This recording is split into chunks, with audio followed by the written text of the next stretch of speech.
আকাশবাণী কলকাতা। স্থানীয় সংবাদ পড়ছি ধৃতি সেন শর্মা।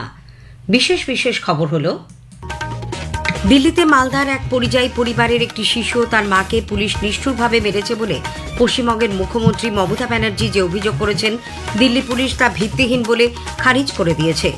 কেন্দ্রীয় প্রতিমন্ত্রী সুকান্ত মজুমদারও দাবি করেছেন, মুখ্যমন্ত্রীর সংকীর্ণ রাজনৈতিক স্বার্থে উদ্দেশ্য প্রণোদিতভাবে এই অপপ্রচার চালিয়েছেন। নির্বাচন কমিশনের হয়ে কাজ করলেও বুথ স্তরের আধিকারিক বিএলওরা যে রাজ্য সরকারেরই কর্মচারী তা তাদের স্মরণ করিয়ে দিয়েছেন পশ্চিমবঙ্গের মুখ্যমন্ত্রী মমতা ব্যানার্জি। বিরোধী দলনেতা শুভেন্দু অধিকারী মুখ্যমন্ত্রীর বক্তব্যের সমালোচনা করে অভিযোগ করেছেন, স্বচ্ছ নির্বাচনী প্রক্রিয়া সুনিশ্চিত করা যাদের দায়িত্ব তাদেরও পরোক্ষভাবে মুখ্যমন্ত্রী হুমকি দিচ্ছেন। জাতীয় শিক্ষানীতির আজ 5 বছর পূর্ণ হল। কলকাতা মেট্রো রেলে ব্লু লাইনে কবি সুভাষ স্টেশনে প্ল্যাটফর্মে ফাটল দেখা দেওয়ায় ওই শাখায় আপাতত শহীদ ক্ষুদিরাম ও দক্ষিণেশ্বরের মধ্যে ট্রেন চলাচল করবে। ঘূর্ণাবর্ত মৌসুমী অক্ষরেখার প্রভাবে দক্ষিণবঙ্গের প্রায় সব জেলাতেই বৃষ্টির পূর্বাভাস। আসছে বিস্তারিত খবরে। দিল্লিতে মালদার এক পরিযায়ী পরিবারের একটি শিশু ও তার মাকে পুলিশ নিষ্ঠুরভাবে মেরেছে বলে পশ্চিমবঙ্গের মুখ্যমন্ত্রী মমতা ব্যানার্জি যে অভিযোগ করেছেন, দিল্লি পুলিশ তাকে সম্পূর্ণ ভিত্তিহীন এবং মনগড়া বলে খারিজ করে দিয়েছে। পূর্ব দিল্লির ডিসিপি অভিষেক ধানিয়া এক্স হ্যান্ডেলে এক বার্তায় জানিয়েছেন, পূর্ণাঙ্গ তদন্তের পর তারা এই সিদ্ধান্তে পৌঁছেছেন যে গোটা ভিডিওটি জাল এবং দিল্লি পুলিশের ভাবমূর্তি কালিমালিপ্ত করার জন্যই এটি ছড়ানো হয়েছে। Honourable chief minister of west Bengal उनके ट्विटर हैंडल से एक ट्वीट किया गया जिसमें ये बताया गया कि दिल्ली पुलिस के द्वारा एक बंगाली स्पीकिंग महिला और उसके बच्चे को असॉल्ट किया गया। जैसे ही इन्फॉर्मेशन हमारे पास आई, इमीडिएटली हमने इसमें इंक्वायरी प्रोसेस इनिशिएट किया, जिसमें ये पता लगा कि जो लेडी इन क्वेश्चन है उनका नाम संजनू परवीन है, वाइफ ऑफ मुख्तार खान, और ये मजबूर नगर वेस्ट विनोद नगर में रहती हैं। बाद में जब इनसे पूछताछ करी और सस्टेन इंटेरोगेशन करी तो इन्होंने बताया कि इनके कोई रिलेटिव हैं जो मालदा डिस्ट्रिक्ट वेस्ट बंगाल में रहते हैं और एक पॉलिटिकल वर्कर है।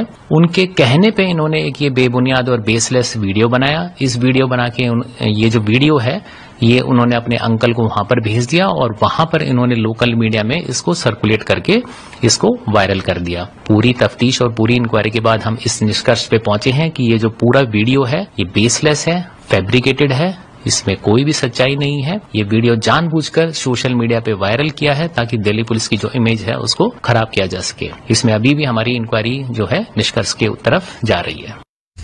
কেন্দ্রীয় প্রতিমন্ত্রী সুকান্ত মজুমদারও দাবি করেছেন, মমতা ব্যানার্জির অভিযোগ পুরোপুরি ভিত্তিহীন। রাজনৈতিক উদ্দেশ্যে তিনি সম্পূর্ণ ভুয়ো এই খবর নির্লজ্জভাবে প্রচারের চেষ্টা চালাচ্ছিলেন, কিন্তু দিল্লি পুলিশের তদন্তে প্রকৃত সত্য উদ্ঘাটিত হয়েছে। পুরোপুরি সংকীর্ণ রাজনৈতিক স্বার্থে উদ্দেশ্য প্রণোদিতভাবে এই অপপ্রচার চালানো হয় দাবি করে সুকান্তবাবু বলেন, মমতা ব্যানার্জি সরকারের আমলে পশ্চিমবঙ্গ সব দিক থেকেই সম্পূর্ণ পিছিয়ে পড়েছে, কিন্তু সেদিকে নজর না দিয়ে তিনি সস্তার নাটক করে চলেছেন। দিল্লি পুলিশকে ব্যাপারে তদন্ত চালিয়ে যাওয়ার আর্জি জানান সুকান্ত বাবু। এই পুরো ঘটনাটা তৃণমূল কংগ্রেসের পরিকল্পনা করে এটা করা হয়েছে। এই যে ভদ্র মহিলা, তার আত্মীয় মালদায় যিনি থাকেন তিনি তৃণমূল কংগ্রেসের সক্রিয় কর্মী এবং নেতা। তার প্ররোচনায় এই পারভিন ম্যাডাম তার ছেলেকে নিয়ে এই পুরো গল্পটা ফাঁদে। মাননীয় মুখ্যমন্ত্রীকে আজকে আমি প্রশ্ন করতে চাই যে বাঙালিদের উপর অত্যাচার, বাচ্চার উপরে অত্যাচার বলছেন, আর আপনি এতটা নিচে নেমে গেছেন। এইরকম নির্লজ্জ মুখ্যমন্ত্রী, তার ক্ষমা চাওয়া উচিত গোটা দেশের কাছে। এইরকম মুখ্যমন্ত্রী পশ্চিমবঙ্গ এর আগে কোনো দেখেনি।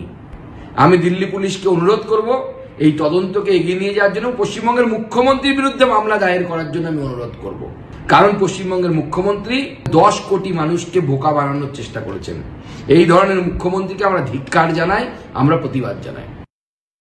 বিরোধী দলনেতা শুভেন্দু অধিকারীও এই ধরনের ভুয়ো ঘটনা বিশ্বাস না করার জন্য সকলকে আবেদন জানিয়েছেন। নির্বাচন কমিশনের হয়ে কাজ করলেও বুথ স্তরের আধিকারিক বিএলওরা যে রাজ্য সরকারেরই কর্মচারী সে কথা স্মরণ করে দিয়েছেন পশ্চিমবঙ্গের মুখ্যমন্ত্রী মমতা ব্যানার্জি। তিনি গতকাল বোলপুরে এক সভায় স্পষ্ট বলেন, পশ্চিমবঙ্গে ভোটার তালিকার বিশেষ নিবিড় সংশোধনী নিয়ে মানুষজনকে যেন অযথা হেনস্থা না করা হয়। পশ্চিমবাংলা থেকে প্রায় 1000 লোককে নিয়ে গেছে ট্রেনিং করবার জন্য দিল্লিতে, আমি জানতামই না। এটা ডিএমদের উচিত ছিল অ্যাটলিস্ট আমাদের ইনফর্ম করা, আমাকে না করুক সিএসকে ইনফর্ম করা। আপনারা বিএলও যেসব লিস্ট করেছেন, বিএলওদের কাছে আমার অনুরোধ থাকবে ভোটার লিস্ট থেকে কারো নাম যেন বাদ না যায় সেটা দেখার। মনে রাখবেন, ইলেকশন কমিশন তার নোটিফিকেশন যখন হবে ডেট অফ ইলেকশন, তখন থেকে এটা ইলেকশন কমিশনের আন্ডারে যায়। তার আগে স্টেট গভর্নমেন্ট, আবার ইলেকশনের পরেও স্টেট গভর্নমেন্ট। সুতরাং এটা মনে রাখবেন, আপনারা চাকরি করেন স্টেট গভর্নমেন্টের। বিজেপি শাসিত রাজ্যে বাঙালিদের উপর আক্রমণের অভিযোগ তুলে তার প্রতিবাদে তৃণমূল কংগ্রেস নেত্রী গতকাল বোলপুরে প্রতীকী বাংলা বর্ণমালা, রবীন্দ্রনাথ সহ বাংলার মনীষীদের ছবি নিয়ে পদযাত্রা করেন। মিছিল শেষে ওই সভায় এসআইআর নিয়ে কেন্দ্রীয় নির্বাচন কমিশনের উদ্দেশ্যে মুখ্যমন্ত্রী বলেন, বাংলায় যদি কারোর নাম বাদ যায় তাহলে তা কখনোই মেনে নেওয়া হবে না। পশ্চিমবঙ্গে এনআরসি করতে দেওয়া হবে না বলেও তিনি দাবি করেন। এদিকে বিরোধী দলনেতা শুভেন্দু অধিকারী বোলপুরের সভায় মুখ্যমন্ত্রীর বক্তব্যের সমালোচনা করেছেন। এক্স হ্যান্ডেলে এক বার্তায় তিনি বলেন, এই ধরনের মন্তব্য করে মুখ্যমন্ত্রী গণতান্ত্রিক প্রক্রিয়ায় হস্তক্ষেপ এবং অবাধ ও সুষ্ঠু নির্বাচন প্রক্রিয়া বানচাল করতে চাইছেন। বিএলআরও যে রাজ্য সরকারি কর্মী সে কথা তাদের স্মরণ করিয়ে দিয়ে মমতা প্রকৃত অর্থে তাদের নির্বাচন কমিশনের নির্দেশিকা লঙ্ঘন করতে বলেছেন বলেও শুভেন্দুর দাবি। স্বচ্ছ নির্বাচনী প্রক্রিয়া সুনিশ্চিত করা যাদের দায়িত্ব তাদেরও পরোক্ষভাবে মুখ্যমন্ত্রী হুমকি দিচ্ছেন অভিযোগ বিরোধী দলনেতার। নির্বাচনী প্রক্রিয়ায় একে বেআইনি হস্তক্ষেপ আখ্যা দিয়ে বিজেপি নেতা নির্বাচন কমিশনকে অবিলম্বে এ ব্যাপারে নজর দিতে বলেছেন। রাজ্যে প্রতিরক্ষা মন্ত্রকের জমি জবরদখল হয়ে যাচ্ছে বলে প্রতিরক্ষা মন্ত্রক সূত্রে দাবি করা হয়েছে। সংসদে গতকাল রাজ্যসভার সাংসদ ও বিজেপির রাজ্য সভাপতি শ্রমিক ভট্টাচার্যের এক প্রশ্নের উত্তরে মন্ত্রক জানিয়েছে, 43,493 একর জমির মধ্যে 1,540.85 একর জমি জবরদখল হয়েছে। স্থানীয় সংবাদ শুনছেন আকাশবাণী কলকাতা কেন্দ্র থেকে। জাতীয় শিক্ষানীতির আজ 5 বছর পূর্ণ হল। এই জাতীয় শিক্ষানীতির উদ্দেশ্য হল ভারতের শিক্ষা ব্যবস্থার আমূল পরিবর্তন। ভারতীয় ভাষাগুলির মাধ্যমে সকলের জন্য সাধ্যের মধ্যে উচ্চমানের শিক্ষা প্রদানের লক্ষ্য নেওয়া হয়েছে নতুন এই জাতীয় শিক্ষানীতিতে। পশ্চিমবঙ্গে জাতীয় শিক্ষানীতি পুরোপুরি বাস্তবায়িত না হওয়ায় শিক্ষার অবনমন আটকানো যাচ্ছে না বলে বিজেপি দাবি করেছে। দলের শিক্ষা সেলের সদস্য অধ্যাপক ডক্টর পঙ্কজ রায় আকাশবাণীকে এক সাক্ষাৎকারে জানিয়েছেন, পশ্চিমবঙ্গে এর আগেও চয়েস বেসড স্টাডি সিস্টেম আংশিকভাবে রূপায়িত হয়েছিল। একইভাবে নতুন শিক্ষানীতিও আংশিক রূপায়িত হয়েছে। এইভাবে কোনো শিক্ষানীতি আংশিকভাবে গ্রহণ করা হলে তা কখনোই বাস্তবায়ন সম্ভব নয়। অন্যদিকে অধ্যাপক অয়ন বন্দ্যোপাধ্যায় জানিয়েছেন, নতুন শিক্ষানীতিতে ভারতীয় শিক্ষা ব্যবস্থার আদর্শের সঙ্গে পাশ্চাত্যের আধুনিক শিক্ষা ব্যবস্থার মেলবন্ধন ঘটানোর চেষ্টা করা হয়েছে। ন্যাশনাল এডুকেশন পলিসি 2020 প্রথম ভারতবর্ষে স্বাধীনতার পর এমন একটা শিক্ষানীতি, যে শিক্ষানীতিতে ভারতীয় শিক্ষা ব্যবস্থার যে আদর্শ, ভারতীয় আদর্শের সঙ্গে বর্তমান পাশ্চাত্য শিক্ষা ব্যবস্থার আদর্শের একটা মেলবন্ধন ঘটাবার চেষ্টা করা হয়েছে। 1986-এর পুরনো শিক্ষানীতিকে বাতিল করে এই ন্যাশনাল এডুকেশন পলিসি 2020 চালু হয়। নতুন জাতীয় শিক্ষানীতির 5 বছর পূর্তি উপলক্ষে আকাশবাণী সংবাদের সাপ্তাহিক বেতার অনুষ্ঠান খবরের আয়নায় আজ শুনবেন বিশেষ আলোচনা, পরম্পরা ও আধুনিকতায় জাতীয় শিক্ষানীতি। এতে অংশ নিয়েছেন অধ্যাপক দীপায়ন দত্ত রায় ও গবেষক শ্যামল কুমার দরিপা। অনুষ্ঠানটি শোনা যাবে রাত 8টায় গীতাঞ্জলি প্রচার তরঙ্গে। আজ আন্তর্জাতিক ব্যাঘ্র দিবস। ব্যাঘ্র সংরক্ষণে জনসচেতনতা বৃদ্ধির লক্ষ্যে প্রতি বছর 29শে জুলাই দিনটি পালিত হয়। একটি প্রতিবেদন। 1973 সালে ভারত সরকার বাঘকে জাতীয় পশু আখ্যা দেয়। সে বছরই বাঘের অবাধ বিচরণ নিশ্চিত করতে তাদের সংরক্ষণ ও সংখ্যা বৃদ্ধির উদ্দেশ্যে শুরু হয় প্রজেক্ট টাইগার। বর্তমানে ব্যাঘ্র সংরক্ষণ কেন্দ্রের সংখ্যা বেড়ে হয়েছে 58। এ রাজ্যেও বাঘের সংখ্যা বাড়ছে। প্রধান বন সচিব দেবল রায় জানিয়েছেন, সুন্দরবনে বাঘ সংরক্ষণ এবং তাদের বসবাসযোগ্য জায়গায় মানুষের অনুপ্রবেশ রুখতে সমস্ত রকম ব্যবস্থা নেওয়া হচ্ছে। মোস্টলি আমাদের বাঘ আছে সুন্দরবনে 101টা লাস্ট সেন্সাস অনুযায়ী, ইনফরমাল হিসেবে, তারপরেও আর সংখ্যা বেড়ে। উত্তরের দিকে আমাদের বাঘের ছবি পাওয়া গেছে ওই বাক্সায় এবং ন্যাড়ো ভ্যালি ন্যাশনাল পার্কে, এই 2 জায়গায়। কনজারভেশনের জন্য যে জিনিসগুলো করা প্রয়োজন সুন্দরবন তার সবই হয়েছে। বাঘেদের যে রিয়েল বাসস্থান, সেখানে মানুষ যাতে ঢুকতে না পারে, তাদেরকে ডিস্টার্ব না করতে পারে, সেটাকে এনশিওর করা হয়েছে। এবং ম্যান অ্যানিমেল কনফ্লিক্ট যেটা হতো সেটাকে বহু অংশেই কমানো সম্ভব হয়েছে। নর্থ বেঙ্গলে পার্টিকুলারলি বাক্সায় বাঘের উপযুক্ত হ্যাবিটেট তৈরির জন্য কাজ চলছে। আমরা এখন ভুটান করিডোর দিয়ে বাঘেদের আসা যাওয়া শুরু হয়েছে। কাশফির নাহার, আকাশবাণী সংবাদ, কলকাতা। কলকাতা মেট্রো রেলের ব্লু লাইনে কবি সুভাষ স্টেশনে আপ প্ল্যাটফর্মে কয়েকটি কলামে ফাটল দেখা দেওয়ায় ওই শাখায় শহীদ ক্ষুদিরাম ও দক্ষিণেশ্বরের মধ্যে আপাতত ট্রেন চলাচল করবে। শহীদ ক্ষুদিরাম থেকে কবি সুভাষ পর্যন্ত ট্রেন চলাচল পরবর্তী নির্দেশ না দেওয়া পর্যন্ত বন্ধ থাকবে। কলকাতা মেট্রো রেলের তরফে গত সন্ধ্যায় এক বিবৃতিতে একথা জানানো হয়েছে। উত্তর বাংলাদেশ ও সংলগ্ন এলাকায় ঘূর্ণাবর্ত এবং পুরুলিয়া থেকে উত্তর বঙ্গোপসাগর পর্যন্ত বিস্তৃত মৌসুমী অক্ষরেখার প্রভাবে দক্ষিণবঙ্গের প্রায় সব জেলাতেই বৃষ্টির পূর্বাভাস দিয়েছে আবহাওয়া দপ্তর। শেষ করার আগে স্থানীয় সংবাদের বিশেষ কিছু অংশ আরও একবার। দিল্লিতে মালদার এক পরিযায়ী পরিবারের একটি শিশু ও তার মাকে পুলিশ নিষ্ঠুরভাবে মেরেছে বলে পশ্চিমবঙ্গের মুখ্যমন্ত্রী যে অভিযোগ করেছেন দিল্লি পুলিশ তা ভিত্তিহীন বলে খারিজ করে দিয়েছে। কেন্দ্রীয় প্রতিমন্ত্রী সুকান্ত মজুমদারও দাবি করেছেন মুখ্যমন্ত্রী মমতা ব্যানার্জি সংকীর্ণ রাজনৈতিক স্বার্থে উদ্দেশ্য প্রণোদিতভাবে এই অপপ্রচার চালিয়েছেন। স্থানীয় সংবাদ শেষ হল। আকাশবাণী খবর পড়ছি প্রবাল বন্দ্যোপাধ্যায়। এখনকার বিশেষ বিশেষ খবর। পহেলগামে জঙ্গি হামলার জবাবে অপারেশন সিন্দুর নিয়ে লোকসভায় বিশেষ আলোচনা শুরু হয়েছে। জঙ্গি হামলার বিরুদ্ধে ভারতের দৃঢ় ও সফল পদক্ষেপের বিস্তারিত বিবরণ লোকসভায় পেশ করেছেন প্রতিরক্ষামন্ত্রী রাজনাথ সিং। বিদেশমন্ত্রী ডক্টর এস জয়শঙ্কর আলোচনায় অংশ নিয়ে বলেছেন, ভারতের এই সেনা অভিযান আন্তঃসীমান্ত সন্ত্রাসবাদের বিরুদ্ধে নিও নর্মালকে সূচিত করেছে। অপারেশন সিন্দুর নিয়ে প্রতিরক্ষামন্ত্রী ও বিদেশমন্ত্রীর বক্তব্যের ভূয়সী প্রশংসা করেছেন প্রধানমন্ত্রী নরেন্দ্র মোদী। জাতীয় শিক্ষানীতির আজ ৫ম বর্ষপূর্তি। দিল্লিতে মালদার এক পরিযায়ী পরিবারের এক শিশু ও তার মাকে পুলিশ নিষ্ঠুরভাবে মেরেছে বলে পশ্চিমবঙ্গের মুখ্যমন্ত্রী মমতা ব্যানার্জি যে অভিযোগ করেছেন দিল্লি পুলিশ তা ভিত্তিহীন বলে খারিজ করে দিয়েছে। আমেরিকার রাষ্ট্রপতি ডোনাল্ড ট্রাম্প ইউক্রেনে যুদ্ধবিরতি ঘোষণা করতে রাশিয়াকে ১০ থেকে ১২ দিনের সময় দিয়েছেন। দিব্যা দেশমুখ প্রথম ভারতীয় মহিলা হিসেবে ফিডে বিশ্ব দাবা প্রতিযোগিতায় কোনেরু হাম্পিকে হারিয়ে খেতাব জয় করায় রাষ্ট্রপতি ও প্রধানমন্ত্রী অভিনন্দন জানিয়েছেন। আসছে বিস্তারিত সংবাদে। পহেলগামে জঙ্গি হামলার প্রত্যুত্তরে অপারেশন সিন্দুর নিয়ে লোকসভায় বিশেষ আলোচনা গতকাল শুরু হয়েছে। জঙ্গি হামলার বিরুদ্ধে ভারতের দৃঢ় সফল ও নিষ্পত্তিমূলক পদক্ষেপের বিস্তারিত বিবরণ প্রতিরক্ষামন্ত্রী রাজনাথ সিং লোকসভায় পেশ করেন। এই আলোচনায় যোগ দিয়ে বিদেশমন্ত্রী ডক্টর এস জয়শঙ্কর বলেন, পহেলগামে জঙ্গি হামলার প্রত্যুত্তরে ভারতের এই সেনা অভিযান আন্তঃসীমান্ত সন্ত্রাসবাদের বিরুদ্ধে নিও নর্মালকে সূচিত করেছে। ভারতের প্রতিরক্ষা অবস্থান প্রসঙ্গে তিনি ৫ দফা সূত্র তুলে ধরেন, যার মধ্যে আছে সন্ত্রাসবাদীদের সামনে রেখে ছায়াযুদ্ধকে গ্রাহ্য না করা, আন্তঃসীমান্ত সন্ত্রাসবাদকে যথোচিত জবাব দেয়া। অন্যদিকে সন্ত্রাস ও আলোচনা কখনো একসঙ্গে চলতে পারে না বলে তিনি মন্তব্য করেন। কেবলমাত্র সন্ত্রাসবাদ নিয়ে আলোচনাই চলতে পারে। ভারত কখনোই নিউক্লিয়ার ব্ল্যাকমেলের কাছে মাথা নত করবে না। পাশাপাশি সুস্থ প্রতিবেশী সম্পর্কের সঙ্গে সন্ত্রাসবাদ একই বিন্দুতে থাকতে পারে না। ডক্টর জয়শঙ্কর বলেন, অপারেশন সিন্দুরের মধ্য দিয়ে পাকিস্তান থেকে আন্তঃসীমান্ত সন্ত্রাসবাদের হুমকি মোকাবিলায় এক নতুন পর্ব শুরু হয়েছে। মে মাসে ভারত পাকিস্তান সংঘর্ষ বন্ধ করতে কোনো বিদেশি মধ্যস্থতাকারীর অস্তিত্বকে বিদেশমন্ত্রী জোরের সঙ্গে খারিজ করে দেন। তিনি বলেন, এই বিষয়ে আমেরিকার কোনো ভূমিকা নেই। চলতি বাণিজ্য নিয়ে আলোচনা ও সামরিক কার্যকলাপের সঙ্গে এর কোনো যোগসূত্র নেই বলে তিনি জানান।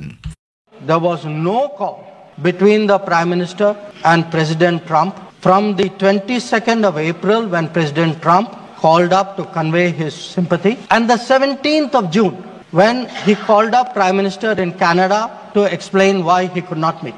Operation Sindoor was hitting the terrorist infrastructure in Pakistan and Pakistan-occupied Jammu and Kashmir, from where terrorist attacks had been planned and launched. Actions are focused, measured and non-escalatory in nature. গতকাল আলোচনার সূচনা করে প্রতিরক্ষামন্ত্রী রাজনাথ সিং বলেন, এই অভিযানের মাধ্যমে সরকার পাকিস্তানকে কড়া বার্তা দিয়েছে যে সন্ত্রাসবাদ এবং আলোচনা একই সঙ্গে চলতে পারে না। অপারেশন সিন্দুরে ভারতীয় সশস্ত্র সেনার প্রশংসা করে প্রতিরক্ষামন্ত্রী বলেন, S-400 এবং আকাশ ক্ষেপণাস্ত্র ব্যবস্থাপনার মাধ্যমে দেশ পাকিস্তানের হামলা উপযুক্তভাবে প্রতিহত করেছে। প্রতিরক্ষামন্ত্রী বলেন, পাকিস্তানের ডিজিএমও ভারতের ডিজিএমওর সঙ্গে সরাসরি যোগাযোগ করে সেনা অভিযান বন্ধ রাখার আবেদন জানান। চলতি বছরের 12ই মে দুদেশের ডিজিএমওর মধ্যে হওয়া বৈঠকে দুপক্ষই সেনা অভিযান স্থগিত রাখার সিদ্ধান্ত নেন। আগামী দিনে পাকিস্তানের দিক থেকে কোনো রকম উস্কানিমূলক পদক্ষেপ নেওয়া হলে তাহলে অপারেশন সিন্দুর পুনরায় চালু হবে বলে সে দেশকে সতর্ক করে দেন তিনি। 10 मई को पाकिस्तान के डीजीएमओ ने भारत के डीजीएमओ से संपर्क किया और सैन्य कार्रवाइयों को रोकने की अपील की। मैं सदन में यह बात फिर से दोहराना चाहूंगा कि पाकिस्तान के डीजीएमओ ने भारत के डीजीएमओ से संपर्क किया और सैन्य कार्रवाइयों को रोकने की अपील की। 12 मई को दोनों देशों के डीजीएमओ के बीच औपचारिक संवाद हुआ और दोनों पक्षों ने सैन्य कार्रवाइयों पर विराम लगाने का निर्णय लिया। প্রধানমন্ত্রী নরেন্দ্র মোদী লোকসভায় গতকাল অপারেশন সিন্দুর নিয়ে আলোচনায় প্রতিরক্ষামন্ত্রী রাজনাথ সিং ও বিদেশমন্ত্রী ডক্টর এস জয়শঙ্কর যে বক্তব্য রেখেছেন তার ভূয়সী প্রশংসা করেছেন। একগুচ্ছ সোশ্যাল মিডিয়া পোস্টে প্রধানমন্ত্রী তাদের বক্তব্যকে অসাধারণ ও চিন্তাপ্রসূত বলে মন্তব্য করেছেন। প্রধানমন্ত্রী বলেন, ডক্টর এস জয়শঙ্করের ভাষণে অপারেশন সিন্দুরের মধ্যে দিয়ে সন্ত্রাসবাদের বিরুদ্ধে ভারতের যে উপলব্ধি তা সমগ্র বিশ্ব শুনেছে। অন্যদিকে প্রতিরক্ষামন্ত্রী রাজনাথ সিং অপারেশন সিন্দুরে আমাদের সশস্ত্র বাহিনীর শৌর্য ও প্রতিরক্ষা সরঞ্জামের ব্যবহারের সাফল্যের একটি পরিষ্কার চিত্র তুলে ধরেছেন। বিভিন্ন ইস্যুতে বিরোধীদের হইহট্টগোলের জেরে রাজ্যসভার অধিবেশন গতকাল দিনের মতো মুলতবি হয়ে যায়। এর আগে দ্বিতীয়বার মুলতবির পর দুপুর 2টোয় সভা বসলে প্রিসাইডিং অফিসার ভুবনেশ্বর কলিতা সমুদ্রে পণ্য পরিবহন সংক্রান্ত বিল 2025 উত্থাপন এবং পাশ করানোর চেষ্টা করেন, কিন্তু বিরোধীরা প্রতিবাদ বিক্ষোভ চালিয়ে যেতে থাকলে চিৎকার চেঁচামেচির মধ্যেই সভা দিনের মতো মুলতবি হয়ে যায়। জাতীয় শিক্ষানীতি 2020 আজ 5 বছর পূর্ণ হল। এই জাতীয় শিক্ষানীতির উদ্দেশ্য হল ভারতের শিক্ষা ব্যবস্থার আমূল পরিবর্তন। ভারতীয় ভাষাগুলির মাধ্যমে সবার জন্য সাধ্যের মধ্যে উচ্চমানের শিক্ষা প্রদানের লক্ষ্য নেওয়া হয়েছে নতুন এই জাতীয় শিক্ষানীতিতে। বিদ্যালয় শিক্ষানীতিতে যে বদল এনে এখন তা 5+3+3+4 আদলে করা হয়েছে। আগের দিনে 10+2 ব্যবস্থার মধ্যে 3 থেকে 6 বছরের শিশুদের প্রাথমিক শিক্ষা এবং পরিষেবার আওতায় আনা হয়েছে। ক্লাস 1-এর আগে শিশুদের জন্য আনা হয়েছে বালভাটিকা প্রাক প্রাথমিক ব্যবস্থার। পশ্চিমবঙ্গে জাতীয় শিক্ষানীতি পুরোপুরি বাস্তবায়িত না হয় শিক্ষার অবনমন আটকানো যাচ্ছে না বলে বিজেপি দাবি করেছে। দলের শিক্ষা সেলের সদস্য অধ্যাপক ডক্টর পঙ্কজ রায় আকাশবাণীকে এক সাক্ষাৎকারে জানিয়েছেন, পশ্চিমবঙ্গে এর আগেও চয়েস বেসড স্টাডি সিস্টেম আংশিকভাবে বাস্তবায়িত হয়েছিল। একইভাবে নতুন শিক্ষানীতিও আংশিক রূপায়িত হয়েছে। এইভাবে কোনো শিক্ষানীতি আংশিকভাবে গ্রহণ করা হলে তা কখনোই বাস্তবায়ন সম্ভব নয়। পশ্চিমবঙ্গে যেমন আগে CBCS system, choice based study system, সেটাও পার্শিয়ালি চালু হয়েছিল। আজকে নতুন শিক্ষানীতিও পশ্চিমবঙ্গে পার্শিয়ালি চালু হয়েছে। এনইপি অ্যান্ড নো এনইপি পরিকাঠামো বৃদ্ধির ক্ষেত্রে অন্যান্য বিষয়গুলো যেভাবে ডিলে করা হচ্ছে, সেটা পশ্চিমবঙ্গের শিক্ষার অবনমন সেটাকে রোধ করা যাচ্ছে না। কয়েকটি বিশ্ববিদ্যালয় তারাও ভর্তির ব্যাপারে এবারে তো অত্যন্ত কঠিন পরিস্থিতির মধ্যে কলেজ বিশ্ববিদ্যালয়কে দাঁড়াতে হয়েছে। এইরকম ভাবে একটা হাফ হার্টেড এফর্টে যদি কোনো পলিসি গ্রহণ করা হয়, সেটা বাস্তবায়ন সম্ভব নয়। নতুন জাতীয় শিক্ষানীতির 5 বছর পূর্ণ হচ্ছে আজ, অর্থাৎ 29শে জুলাই। এই উপলক্ষে আকাশবাণী সংবাদের সাপ্তাহিক বেতার অনুষ্ঠান খবরের আয়নায় আজ শুনবেন বিশেষ আলোচনা পরম্পরা ও আধুনিকতায় জাতীয় শিক্ষানীতি। এতে অংশ নিয়েছেন অধ্যাপক দীপায়ন দত্ত রায় ও গবেষক শ্যামল কুমার দরিপা। অনুষ্ঠানটি শোনা যাবে রাত 8টায় গীতাঞ্জলি প্রচার তরঙ্গে। খবর শুনছেন আকাশবাণী থেকে। দিল্লিতে মালদার এক পরিযায়ী পরিবারের একটি শিশু ও তার মাকে পুলিশ নিষ্ঠুরভাবে মেরেছে বলে পশ্চিমবঙ্গের মুখ্যমন্ত্রী মমতা ব্যানার্জি যে অভিযোগ করেছেন, দিল্লি পুলিশ তাকে সম্পূর্ণ ভিত্তিহীন এবং মনগড়া বলে খারিজ করে দিয়েছে। পূর্ব দিল্লির ডিসিপি অভিষেক ধানিয়া এক্স হ্যান্ডেলে এক বার্তায় জানিয়েছেন, পূর্ণাঙ্গ তদন্তের পরে তারা এই সিদ্ধান্তে পৌঁছেছেন যে গোটা ভিডিওটি জাল এবং দিল্লি পুলিশের ভাবমূর্তি কালিমালিপ্ত করার জন্যই এটি ছড়ানো হয়েছে। কেন্দ্রীয় প্রতিমন্ত্রী সুকান্ত মজুমদারও দাবি করেছেন মমতা ব্যানার্জির অভিযোগ পুরোপুরি ভিত্তিহীন। বিহারের বৈশালী জেলার বৈশালীগড়ে আজ নবনির্মিত বুদ্ধ সম্যক দর্শন মিউজিয়াম ও মেমোরিয়াল স্তূপের উদ্বোধন হবে। 72 একর জুড়ে 550 কোটি টাকা ব্যয়ে স্থাপত্য বিস্ময় অচিরেই দর্শক আকর্ষণের কেন্দ্র হয়ে উঠবে বলে মনে করা হচ্ছে। মুখ্যমন্ত্রী নীতিশ কুমার আজ এর উদ্বোধন করবেন। আমেরিকার রাষ্ট্রপতি ডোনাল্ড ট্রাম্প ইউক্রেনে যুদ্ধবিরতি ঘোষণা করতে রাশিয়াকে 10 থেকে 12 দিনের সময় দিয়েছেন। মার্কিন রাষ্ট্রপতি বলেন, অপেক্ষা করার আর কোনো যুক্তিসঙ্গত কারণ দেখা যাচ্ছে না, যেহেতু শান্তির পথে অগ্রসর হওয়ার কোনো লক্ষণ এখনো পর্যন্ত নেই। 2 সপ্তাহ আগে ট্রাম্প বলেছিলেন যুদ্ধ বন্ধ করার জন্য রাষ্ট্রপতি ভ্লাদিমির পুতিন 50 দিন সময় পেয়েছেন। এরপর রাশিয়াকে চড়া শুল্কের মুখোমুখি হতে হবে।